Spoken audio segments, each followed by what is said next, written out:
Halo, terima kasih udah klik dan mau nonton video ini. Di video kali ini aku mau ngomongin soal disiplin.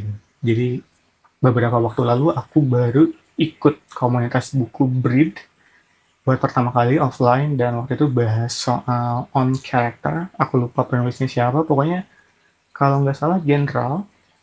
Dan aku nggak mau bahas bukunya, tapi ada satu diskusi atau pokoknya di tengah pemaparan isi buku. Jadi konsepnya Breed itu kayak bedah buku. Dan di tengah pemaparan isi buku itu, ada kalimat yang cukup nyentrik, cukup nempel di kepala aku, bahwa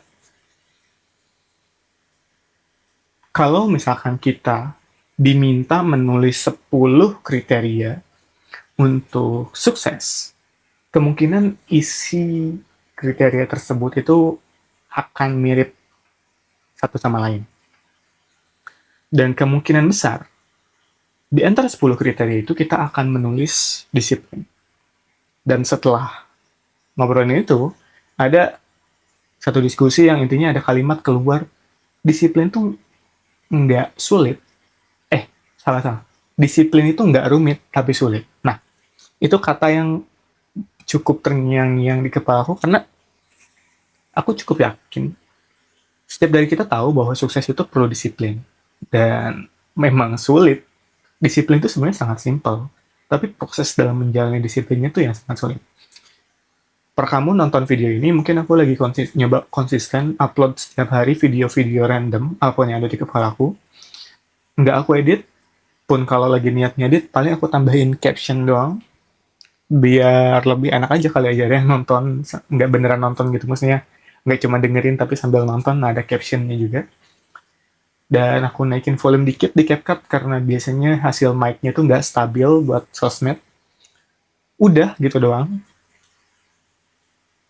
Dan aku nggak tahu ini akan bertahan berapa lama, karena berdasarkan pengalaman, aku pribadi sangat kesulitan untuk konsisten membuat konten di YouTube. Untuk tag aja sulit, apalagi harus diedit.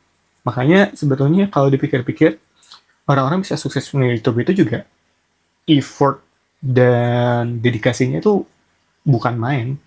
Karena meskipun kamu udah ada gear-nya, meskipun kamu udah ada yang ingin kamu bikin, idenya udah ada, untuk mengeksekusinya itu juga perlu apa sih istilahnya? Daya juang. Daya juang bukan kata yang tepat. Perlu perlu dedikasi, enggak, itu katanya bukan belum tepat. Willingness, kemauan, memaksakan diri, nah itu masih harus effort banyak gitu. Jadi aku salut setelah nyoba bikin video beberapa kali sama youtuber apalagi yang masih produksi semuanya sendiri, itu dedikasinya gila banget. Dengan aku bahkan untuk konsisten bikin video-video pendek kayak gini aja, aku belum tahu akan konsisten berapa lama. Karena kalau kamu lihat aku pakai baju yang sama di video-video yang, katakanlah ini kamu lihat video sekarang hari ini, terus kamu cek ke YouTube-ku, ada video pakai outfit yang sama, nah itu aku tag di hari yang sama. Tapi ya itu, balik lagi sebetulnya pengen aku ngomongin adalah momen dimana ada kalimat itu sih. Disiplin tuh nggak pernah rumit, tapi emang sulit. Dan kita semua tahu sukses butuh disiplin. Itu aja buat video kali ini, sampai jumpa di video lainnya. Bye-bye.